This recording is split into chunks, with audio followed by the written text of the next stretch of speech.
In this lesson, we're going to look at square roots and finding their approximate values.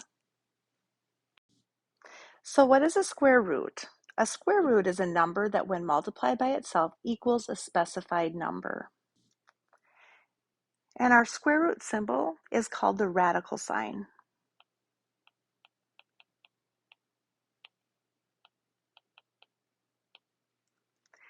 And the number inside of the radical sign is called the radicand.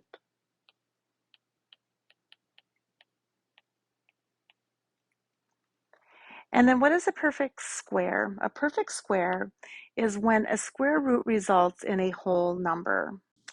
All right, and you might need to pause the video here to get those definitions down. But what do I mean by that square root? So for example, the square root of 16 is equal to 4 because 4 times 4 is equal to 16. All right, so let's go ahead and evaluate the expression. So we want to know the square root of 81. Well, the square root of 81, because 9 times 9 is equal to 81, the square root of 81 is going to be equal to 9. Now we have a negative on the outside of this, so just like with the absolute value, we have to evaluate this part first. So the square root of 16, 4 times 4 is 16, and then we're going to come and we're going to put that negative sign back on the outside.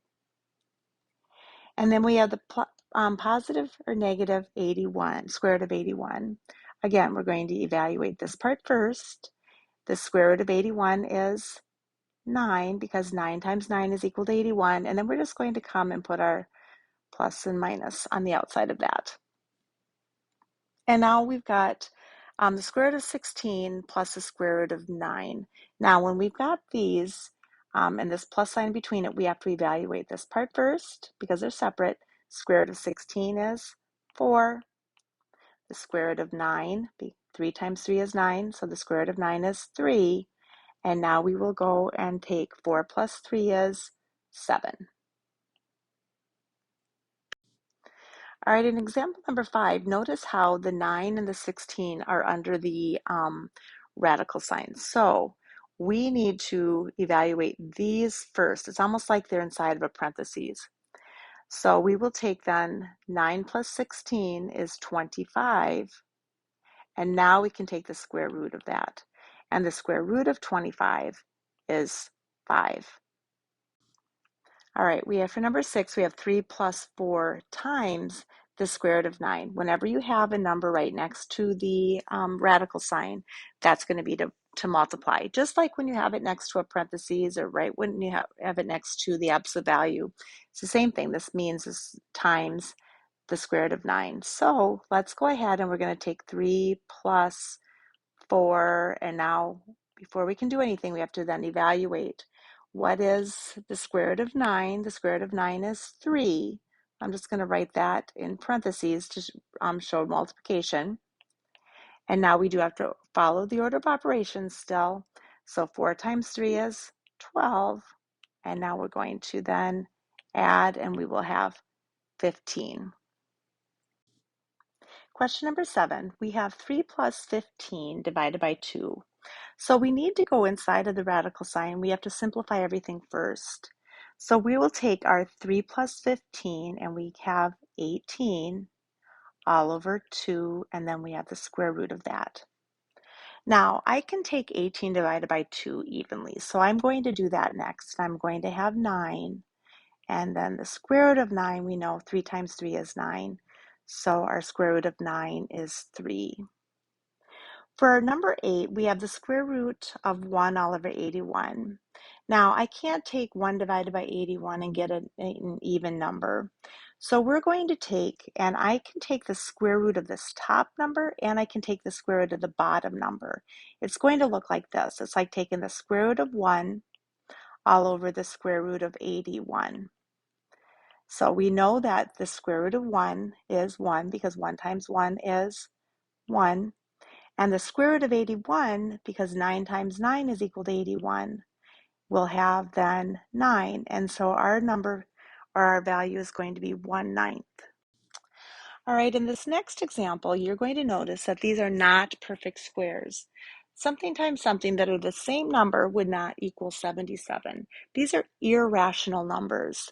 The square root of 52, there's not the same number that you can multiply by the same number to equal 52. So we're going to be looking at estimating them, trying to find between which two consecutive integers you would find these. Now, up top, there is a completed number line for you, just representing the square root of 1 is 1 because 1 times 1 is 1. The square root of 4, 2 times 2 is 4, so the square root of 4 is 2. And then we did the same thing on the negative side. So let's go ahead and locate the square root of 77. Notice that the square root of 77 is going to be between 8 and 9. Somewhere between there, you would have the square root of 77. So the two consecutive integers, consecutive means right next to each other, is going to be, it's between 8 and 9. So that value is going to be somewhere between 8 and 9. You'll end up with a decimal that's going to go on and on forever without repeating because when you take the square root of a number that's not a perfect square, it is an irrational number. All right, so the square root of 52. The square root of 52 you would find between the square root of 49 and the square root of 64. So because of that, it's going to be then the consecutive integers will be the 7 and the 8. All right, so let's locate the square root of 2. Well, the square root of 2 then, you will find that between these two right here, remember the square root of 2 is going to come right here. And so between 1 and 2 is those two consecutive integers. All right, so now we're looking on the negative side. And so we have the negative square root of 10. So here's a negative square root of 9. And here's the negative square root of 16. And so it has to be right in between there. You're going to have the negative square root of 10. In fact, it's going to be closer to the negative square root of 9 than the negative square root of 16, but it's in between. It's asking for the two consecutive integers. So it's going to be negative 4 and negative 3. All right, so negative square root of 100. Well, negative square root of 100, notice this is a perfect square. Here it is right here. That's a rational number, and so that is just negative 10. It's not between, we won't say any between any consecutive integers. We're just going to say negative 10. And then the negative square root of 15. So the negative square root of 15 is going to be located right up here between you are going to find between the negative 4 and negative 3. All right, so in these next examples, we're going to be approximating the square root without using a calculator. So let's locate where the square root of 10 would be. We know that the square root of 10 is going to be right over here between the square root of 9 and the square root of 16. Now, we know it's not going to be 3 because square root of 9 is 3. We know it's not going to be that. We also know it's not going to be 4 because that's the square root of 16. It's going to be someplace in between.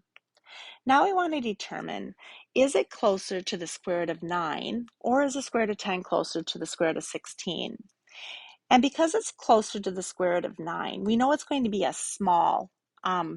It's going to be 3 point something. We just don't, it's going to be 3 point. And now because it's closer to the square root of 9, it's going to be a small one. So I'm going to pick the 3.2 as our answer. And it might not be exact, but I know that that's going to be the best approximation from the numbers provided below. Now let's go ahead and take a look at number 2 where I have the negative square root of 18. So let's locate the negative square root of 18, which would be right over here. All right, now we know it's going to be between these two, but it's not going to be equal to those. All right, so I'm going to just take off the negative square root of 4 and the negative square root of 5. Now let's think about where it's located. It's pretty close to this negative square root of 16. And so again, because it's closer to that negative 4, it's going to be a negative 4.2 would be our best approximation because it's not halfway in between and it's not closest to the negative square root of 25. So I'm going to pick negative 4.2. And for number 3, we have the negative square root of 98. So I'm going to come right over here, negative square root of 98. And again, it's going to be between negative 9 and negative 10, but it's not exactly one of those. It's going to be a decimal. It's going to be a negative 9 point something.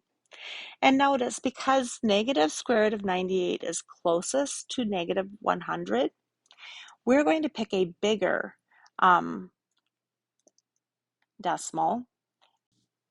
So in this lesson, we took a look at how to define the square roots and how to find their approximate values.